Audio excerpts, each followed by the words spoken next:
Welcome to our first official event of our Love Your Birth Expo 2020. We had our kickoff earlier this morning and we told you about, actually it was at noon, so it was lunchtime. We told you about all the things that you could get to and could do this week. So I want to remind you that you can go to our website. It's www.loveyourbirth.org. And there's a vendor page there where you can see all of the vendors that are participating in the expo this year. Typically, we do a face-to-face expo. It's a lot easier for you to interact with people, but this is where we are right now, so we're doing it virtually. So go there to find out different vendors. It's all birth-related, so we've got chiropractors and counselors and doulas and birth attendants, midwives. I don't think we have any OBs this year, but if you're an OB, please call me, because we have been trying to get through to you really hard. It's not worked out very well, but we want to cover the entire spectrum of birth care providers. So if you're in the market for that, go check that out. Also a couple like artisans, at Galagoose is in there. They make adorable little bibs and things. So check that out. Also go to our Eventbrite page so that you can get a ticket, and that ticket is going to get you email reminders for our events.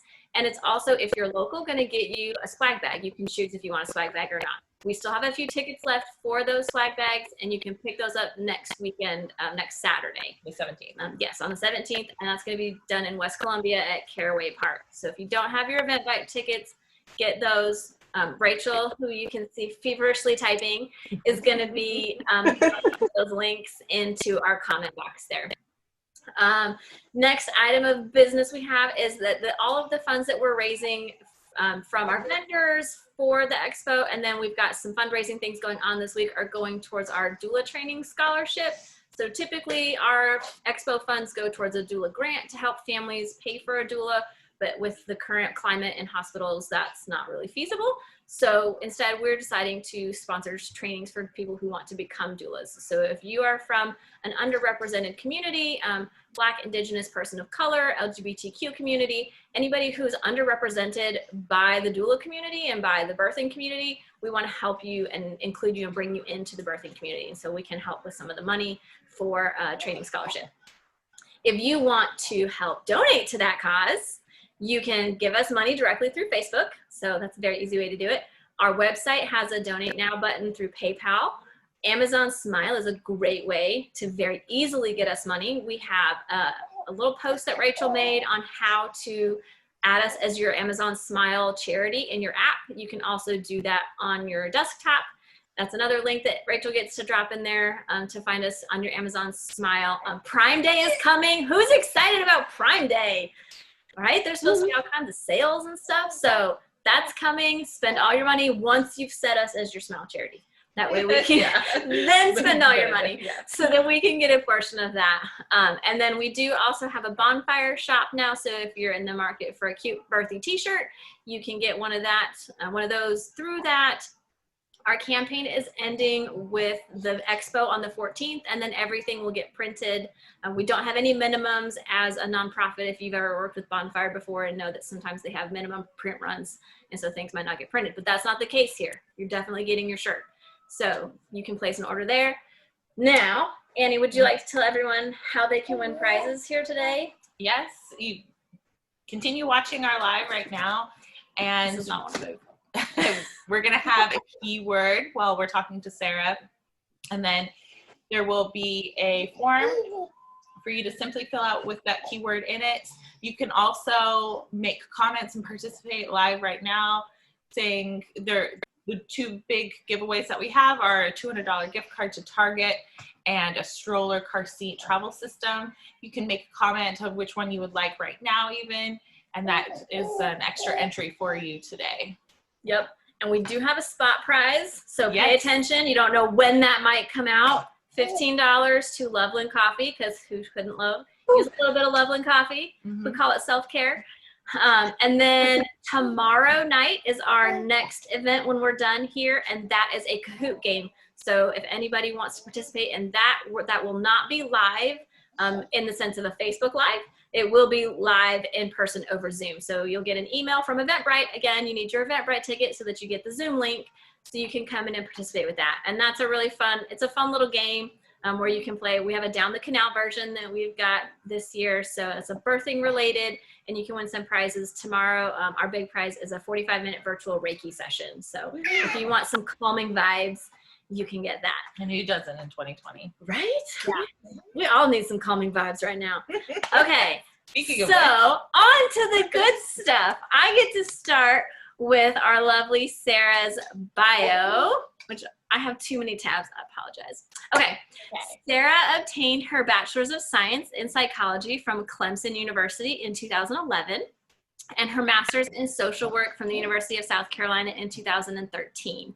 She always knew she wanted to be a therapist in order to help others through difficulties they faced in life, but found her passion in helping people navigate the complexities of parenthood after becoming a stepmother to 2 fantastic boys and a biological mom to a 3rd.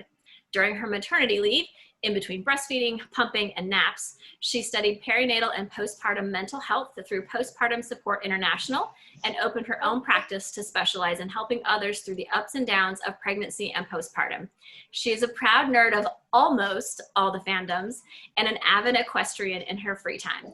She's also working hard to cultivate intersectional feminist boys, which is very challenging because I have teenage boys too, with a love of all things nerdy, and she is so excited to be a part of Love Your Birth Again. And Sarah, we are so excited to have you. So we're so thankful. Sarah was a keynote speaker for us last year when we were talking about perinatal mood disorders, and we thought this year we'll do something different.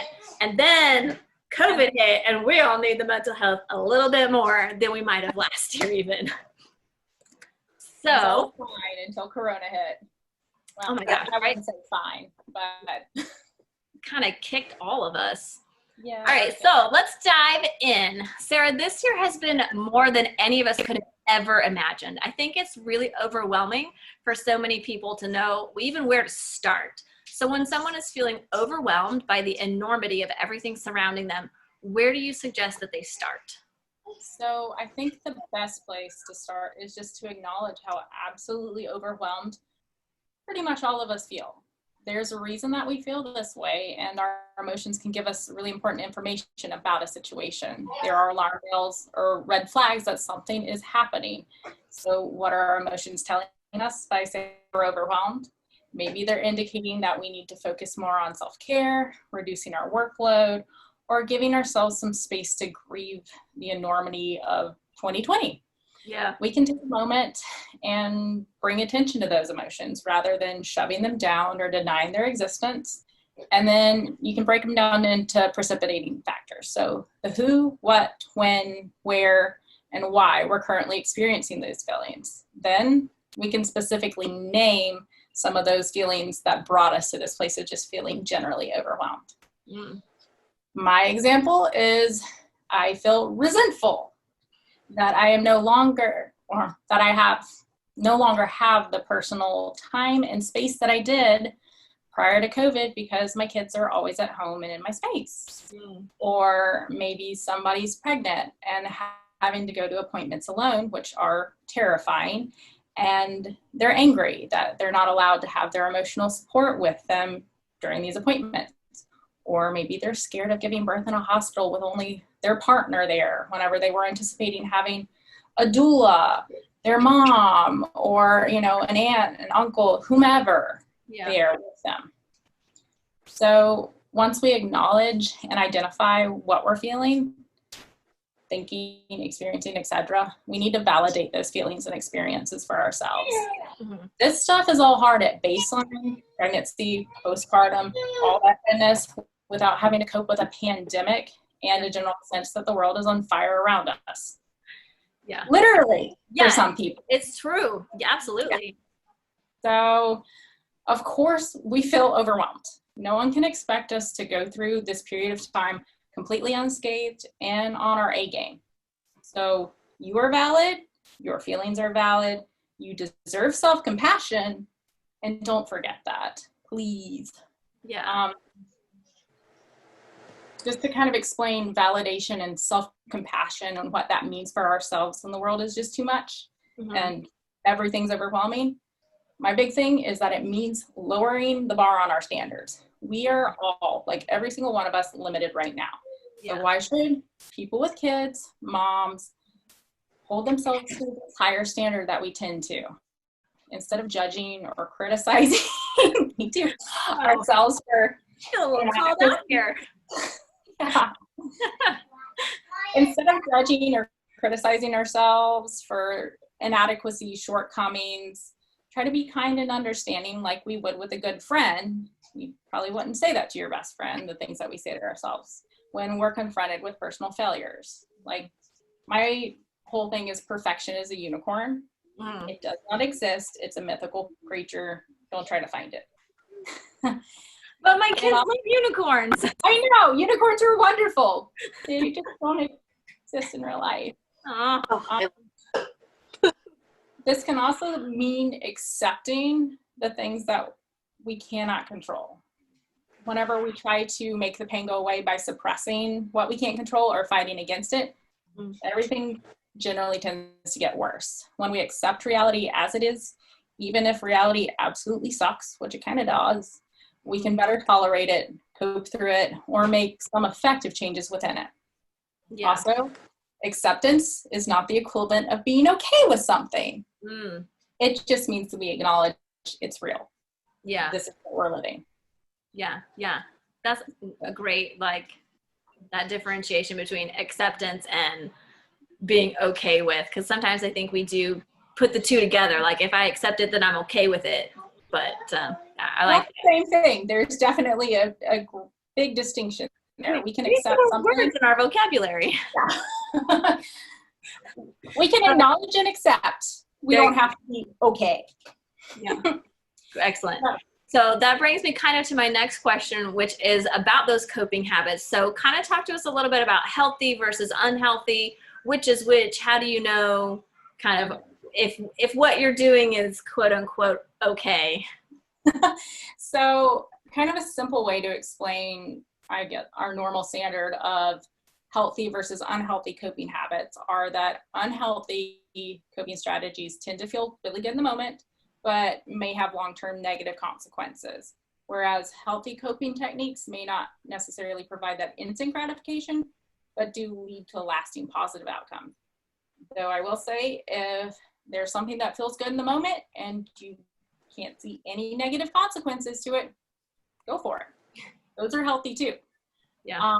My quick examples of unhealthy coping behaviors would be using substances or food to like numb our emotions, procrastination, sleeping too much or too little to avoid stuff, self-harm, definitely, acting out in aggression.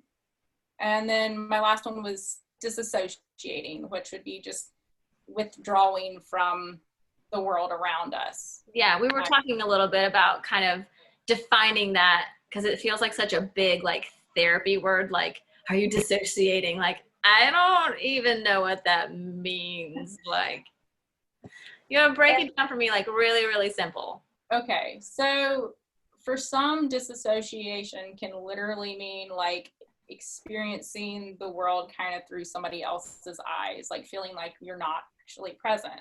For some of us, it can be more just the whole like, I'm going to withdraw and scroll endlessly on social media maybe, and not participate in day-to-day. Just not being present in your life. So that's kind of the basic of disassociation. Okay. Excellent. Thank you. I will say that there are certain caveats that you've got to take into account when evaluating if your coping behavior is healthy or unhealthy. Because to a certain extent, that kind of withdrawing escapism can be healthy. So withdrawing from your normal level of achievement is also okay too. For instance, like a lot of small businesses, have focused less on growth, more on just maintaining. Which is kind of is growth for some of us. Like, if this is plateau and stay there and not dip down. Right. So that's still okay. We're doing okay. Or maybe like if you're at work and you're one of those go-getters, instead of going above and beyond like you usually do, maybe you just kind of narrow your focus and just complete your basic job duties. Like the necessities are still all getting done, but we've lowered our bar given that constant state of stress that we've been under, and that's okay. And this definitely, I am. I call it B- work. She's always telling me to bring in my B-. That's still above average. Yeah, yeah, but it's not like perfection. It doesn't need to be A+. No, it does not. This definitely applies to parents. Like if you've recently had a baby, or maybe you've been attempting to homeschool your kids all day and it's stressful, and just the thought of like cooking dinner is too much. Cereal for dinner in disposable bowls is fine. Like the kids are going to be thrilled that they get to eat cereal for dinner. It's they got true. Yes. Oh, do they appreciate the real dinner that you cook? Because you bust out cold cereal and everybody's excited. Yes. Yeah, versus the reaction you get whenever you have roasted broccoli. Right. But they're still getting the nutrition that they need, and you haven't pushed yourself past your breaking point. So, pat on the shoulder, good job. That's fine. It's only when the behaviors that we're using to cope start taking us away, like I was mentioning, from other important things in our lives, that it becomes more unhealthy. So if some body positive Instagram scrolling is good for you, buoys your mood, great, go for it. As long as you're not finding that like you've completely checked out of your life in order to do so. We have to give ourselves some grace again. Yeah. The whole situation with everything is unprecedented. Yeah. If you have to check out some to get by, that's still healthy. My personal thing is I have withdrawn a little bit and started rereading Harry Potter and quit listening to the news regularly. Doesn't mean that I can't do my work, or I don't care, or that I can't be present when I need to with my family. It just means I'm doing the necessities, doing that B- work that he mentioned, and using some healthy sort of escapism whenever I need it. And I feel like that probably makes you a better parent. I mean, I would feel like if you're taking care of yourself and you're kind of feeding yourself and not stressing out over, like you gave the example of reading the news. Like if you read the news too much, you're going to get like really stressed out. And like that, at least for me, that carries forward. And it does. And then it can communicate to the rest of the family. And you're also you're setting a good example for your kids whenever you take time to take care of yourself. It's saying, hey, it's okay to take care of you. Like, whenever you're a parent, whenever you're an adult, you don't have to just give and give and give. Yeah. You can also pause, take care of yourself, be a human, all of that goodness. My examples of healthy coping mechanisms are exercising, and that doesn't have to be like going for a 3-mile run or anything like that. Maybe just taking a quick walk outside and enjoying the moment then, or doing a yoga video or an online yoga class. Just something like that can be really great. Mindfulness meditation is great. Eating mindfully and healthily can be really good. It doesn't mean like you can't have your cupcake and enjoy it. It just means focus on moderation and try to eat holistically. Yeah. Getting sufficient sleep. Yes. Which is such a challenge for any parent. Oh, that's exciting. But especially we're going to have a new friend join us here. Oh, yay. I know. He just really wants to touch the keyboard, but he's right next to it. Okay, that's fine. So exciting. So checking out social media can also be really good too, if that's just overwhelming. But he wants those are examples. What were you gonna say? I was gonna say now would be a great time to maybe give away our Loveland gift card. Since that sounds like it could be a healthy coping mechanism, we could go get some coffee, a little self-care, maybe, dare I say, social interaction safely. Well, it's super, like, wear your mask. Yeah, meet a friend at the park where it's outside and you could sit across a table and you can find the balance that works for your family and be safe and still maybe fill your cup a little bit. whether it's with coffee or with socialization. Yeah, and the good thing about Loveland Coffee is it's drive-through only. Like it's it's true. Just picking it up is all just drive-through right there. So socially distant. Rachel, first comment to tell us your favorite healthy coping mechanism in the comments is going to win that $15 Loveland gift card. So ready, go. If you haven't done that already, ready, go. Favorite healthy coping mechanism in the comments. And then we're going to have a winner really fast because I know people got fast fingers. That it's slightly delayed, so. Oh, that's true. Our reality and Facebook Live are a few minutes behind, or seconds. Ashlyn Sierra is the winner. Ashley, what? Ashlyn Sierra. Her thingy. There you go. What is her favorite healthy coping mechanism? A bath. A bath. There you go. Yeah, that's a good one. I like it. Great job. Congratulations, Ashlyn. And we're going to carry on with our conversation with Sarah. And so my next question for you is, at what point do you suggest that someone seek out professional help? Is there a surefire like red flag, like definitely this is at the point where you need to be seen, or like how do you find that line? So I will generally say that everyone's a bit different, but there are some red flags that you can certainly look out for. And if you find yourself in that situation, maybe it wouldn't be a bad idea to reach out for help.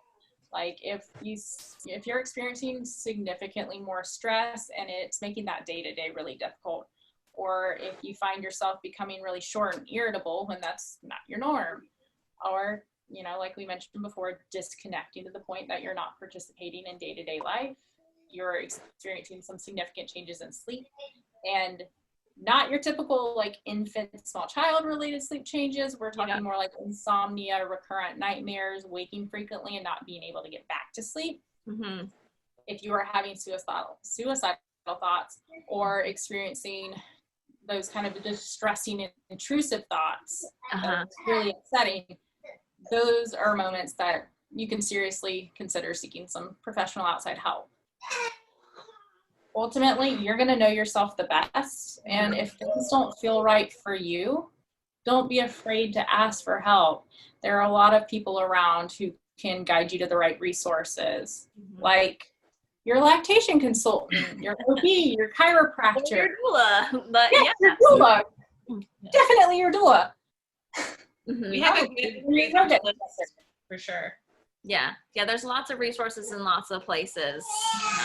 So let's talk for a second, because I know obviously most of people who are trying to utilize insurance or whatever benefits they may have, but we've got a lot of people in various personal situations and in different financial situations where maybe they're afraid to reach out, maybe they're a high-risk family where just going out right now is really dangerous for them, more so than it might be for somebody else, or someone who's got a lot of financial restraints, whether they fall in that really weird place where they don't quite qualify for Medicaid, but they don't have enough money to pay out of pocket. Like, what are some resources and things for people in those kinds of situations?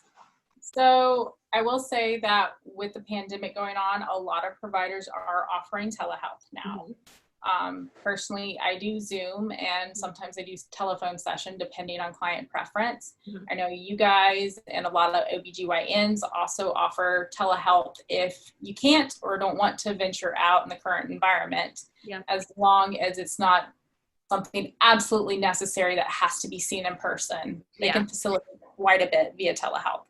Those with financial difficulties can go, and it's called SAMHSA, I think I said it wrong, but Substance Abuse and Mental Health Services Administration. They have a 24/7 hotline at 1-800-622-HELP, so 4357, and they can do free referrals to local resources. Oh, nice. Yeah, and is that a nationwide? Yeah, that one's a nationwide one. Okay, that's really cool. Postpartum Support International is it's international. It's not everywhere yet, but it is within the U.S. and outside the U.S. They also have a helpline for local resources specifically for pregnancy, postpartum, infant loss, etc. And you are a coordinator for PSI, is that right? Mm-hmm. Okay. I'm which reminds me, I'm going to do it right here. Okay. That's our keyword. So everybody who's been like hanging on the edge of their seat waiting for that keyword, your keyword is PSI. So we want you to be aware of that resource and know that it's available and accessible to everybody. They're, like Sarah said, they have that hotline number. I think they even have a text line and some chat groups. Yeah, they got online support meetings, weekly chat with an expert, and those are all free. You just have to sign up. Yep. Those are wonderful resources if you're underinsured, uninsured, have financial difficulties, or can't go out. Also, some folks, and I know I'm one of them, obviously, offer sliding scale payments for those who don't have insurance. Okay. Eau Claire Cooperative Health is another great resource that offers a whole gamut of resources for those that are uninsured or underinsured as well. Perfect. Yeah. Now, just to kind of like top things off, if you are in a crisis situation, you can always call the National Suicide Prevention Hotline, and that's 1-800-273-TALK or 8255, or text HOME, HOME, to 741-741, and that's the National Crisis Text Line. And that can be for any general type of crisis emergency sort of situation. Right, not just postpartum, but any kind of mental health emergency. I love that there's a text line available now. I feel like it's so much more accessible to people. I know so many people that are like afraid to pick up the phone and call and talk to somebody, but get them on a text and they'll follow through. So that's awesome. Thank you so much for being here, Sarah. Everybody, remember that PSI is your keyword for our event today. So you can go into the Google form and type in that keyword to get your entry into either a $200 Target gift card or a travel system. You have just a couple seconds left here. If you have not already commented with Target or travel system, you can do that while we're live for a bonus entry. Once we turn off the live, then that goes away. So you get bonus points for participating live with us. Thank you so much, Sarah. Is there anything else that you wanted to add or any other information to share with people? No, I hope everybody enjoyed the little nuggets. If they have any questions, I've got my email, I've got my phone. And I know that you'll probably be posting some of the numbers, the resources that I provided afterwards, should anybody want to look them up or need them. Should be in the comments. Yep. Thank you so much for having me. Thank you so much, Sarah. I'm going to shut off this live. We'll do that part first. Bye, everyone. Thank you. Bye. Thank you.